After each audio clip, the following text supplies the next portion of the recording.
이야기는 한창 흉가 탐험 붐이 있었던 2010년대에 친구에게 일어난 실화이다.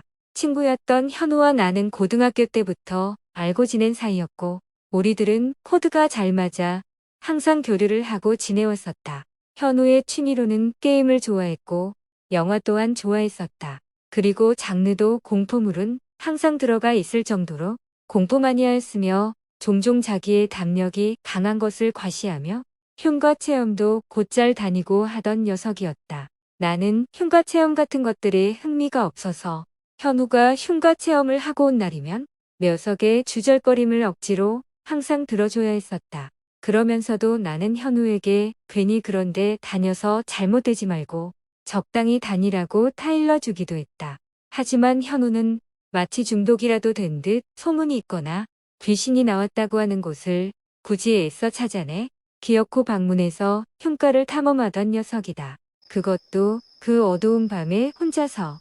나로서는 상상도 못할 일이지만 현우는 아무 일 없다는 듯이 그러한 곳을 다니는 게 한편으로는 신기하고 대단하다는 생각도 하게 됐다. 이 녀석은 125cc 에마인 오토바이를 이용해 아주 멀지 않은 곳이 아닌 이상 자주 돌아다녔고, 그렇게 마침내 경기도에 위치한 어느 한 흉가를 방문하게 되고 만다. 현우가 그곳을 방문하기 전 말하길, 그곳은 넓은 부지의 집이고 자세한 사연까지는 모르지만 여자가 삶을 비관해 극단적 선택을 한 곳이었고 강력한 귀신이 나온다는 곳이라고 말을 해주었다. 그렇게 호기심과 흥분감을 고조한 채로 현우는 그런 위험한 곳을 방문을 하게 되었다. 현우는 그곳에 도착해 둘러보던 중 이곳은 여타 다른 흉가들과 다르다는 걸 직감하게 되었고, 공포심하고는 거리가 멀었던 현우는 불안감과 초조함을 느끼게 되게 된다. 이곳저곳을 둘러보던 현우의 귀에 적막하고 고요함 속에서 귓가에 꽂히는 날카로운 소리들이 미세하게 들리기 시작했다. 현우는 이곳이 다른 곳들과의 현상들과 너무나도 다르고 묘한 분위기에 서서히 무서움을 느끼게 되었고, 그곳을 완벽하게 둘러보지 못한 채 돌아가려 하고 있었다.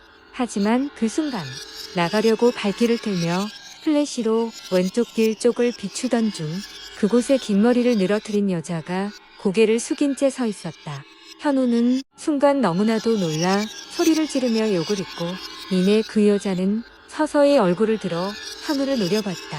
하지만 여자의 얼굴은 끔찍하게 문드러져 있었고, 그것이 사람이 아닌 이곳에 출몰하는 귀신이라는 것을 알게 된 현우는 기겁을 하고 도망가기 시작했다. 현우는 그렇게 집으로 도망쳐 다음 날에도 두려움에 떨며 나에게 그곳에서 있었던 일들을 상세하게 말을 해주었던 것이다.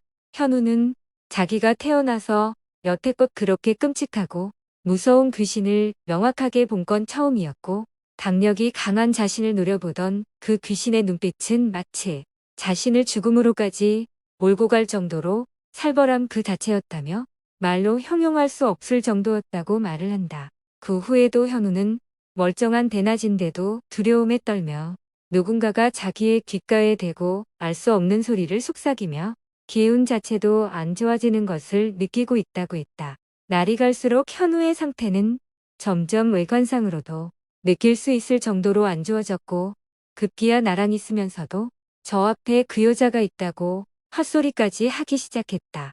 나는 녀석이 가리킨 곳을 봤지만 내 눈에는 아무것도 안 보였고, 그래도 현우가 걱정이 되어 별말 없이 현우를 진정시켜주게 된다. 그렇게 얼마간의 시간이 흘렀을까? 그 일이 있고 난 후 한 달도 안 된 시점에서 현우는 오토바이를 몰고 대형마트로 생필품을 사러 이동하던 중 좌회전을 할 때 현우를 발견 못하고 직진하던 덤프트럭에 깔려 끔찍한 죽음을 맞이하고 만다. 현우는 흉가에 한이 서린 귀신에게 조롱을 하며 욕을 해서 그 귀신이 따라붙어 안 좋은 끝을 보게 한 것이었을까? 이야기는 1990년대 바로 내 눈앞에서 펼쳐졌고, 신문과 뉴스에도 크게 보도가 됐었던 일이며, 그 일로 인해 친구가 세상을 떠나게 된 실화이다. 그 당시 나는 성북구 지역에서 모든 학교를 졸업을 했고 중학생일 때의 일이었다. 우리 집과 학교까지의 거리는 그다지 멀지 않은 느긋하게 걸어서 15분 정도 위치에 있었고, 오래 살았던 동네였던지라 사귀게 된 친구들이 많다 보니 등교를 할 때 친구 녀석들을 자연스럽게 길에서 만나 같이 등교를 하는 일들이 잦았었다. 뉴스에서는 16명의 사상자 중 5명이 사망을 했다고 보도를 했지만 틀린 부분도 있었고 정확하게 6명이 사망을 했고 그중 S학교 학생들이 3명이 사고사를 당했다. 그 학생 3명 중 어릴 때부터 동네에서 같이 놀았고 등교를 할 때도 등교길에 길에서 만나면 자연스럽게 같이 등교를 했던 영석이의 일이다. 나는 쌀쌀한 날씨 속에서 그날도 어김없이 등교를 하고 있을 때였다. 대체적으로 등교를 일찍 하는 편이라 집에서 일찍 출발을 했고 소방서 길을 나와 내리막길로 내려가고 있을 때 저 앞으로 영석이가 보였다. 영석이는 횡단보도에서 길을 건너려 대기하고 있었고 나는 소리를 지르며 영석아 같이 가자라고 불렀다. 하지만 영석이는 나를 약올리며 이제 곧 파란불 켜질 거야. 나 먼저 간다라고 하며 길을 건널 준비를 하고 있었다. 나와 횡단보도의 거리상은 뛰어가기에도 애매한 거리였고 그냥 포기한 채로 다음 신호에 건너려고 생각을 하며 느긋하게 걸어가던 중 신호가 바뀌며 사람들이 막 횡단보도를 건너고 있었다. 그와 동시에 갑자기 삼양동 고개에서 내리막으로 내려오는 25번 버스가 굉음을 내며 파란불이 켜졌음에도 멈출 새도 없이 쌩하니 앞을 미친 듯이 달리고 있었다.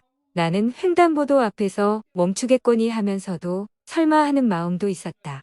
왠지 위험해 보인다는 것을 느꼈고 나의 시선은 버스에 고정이 된 채 그 장면을 고스란히 바라볼 수밖에 없었다. 버스는 아니나 다를까 한참 출근 시간에 사람들로 북적한 횡단보도를 그대로 돌진하며 마치 게임의 한 장면처럼 사람들을 들이받고 뭉개고 지나쳤다. 그럼에도 버스는 멈추지 않았고 사거리를 지나 한참 후에야 앞에 차량을 들이받고 겨우 멈춰설 수 있었다.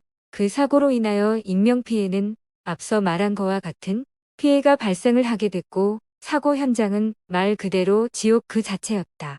난생 처음으로 분해가 된 사람들과 마치 쥐포와도 같이 아스팔트에 눌어붙은 그러한 광경을 바로 눈앞에서 목격했던 나는 아직도 그런 장면은 잊을 수 없었다.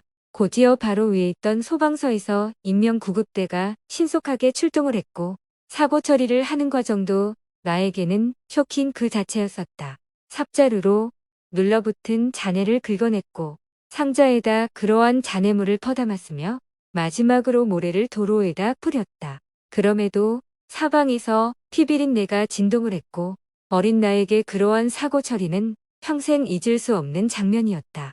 영석이도 그 사고로 인하여 안타깝게 희생양이 되었다. 기사로는 브레이크 고장이라는 기사가 나갔지만 실제로는 당시의 버스 회사에서 버스 기사 구하기가 워낙에 힘들어 무리수를 두며 초보 운전사를 모집을 한 것이 원인이었다.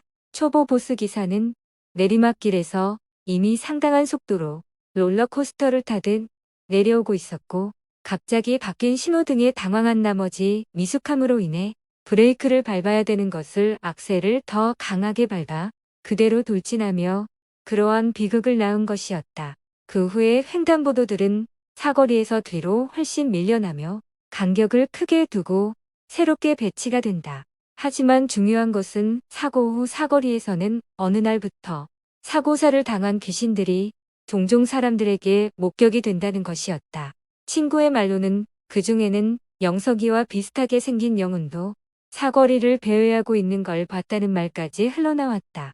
나는 곰곰이 생각을 하며 그건 영석이와 비슷하게 생긴 것이 아닌 영석이가 아직도 그곳에 묶여 떠돌고 있는 것이라고 생각을 하게 됐다. 그리고 그곳은 사고 후로 현재도 크고 작은 사고가 유달리 다른 곳보다 빈번하게 일어나고 있다. 이야기가 무섭고 재미있으셨다면 구독, 좋아요 부탁드려요. 시청해 주셔서 감사합니다.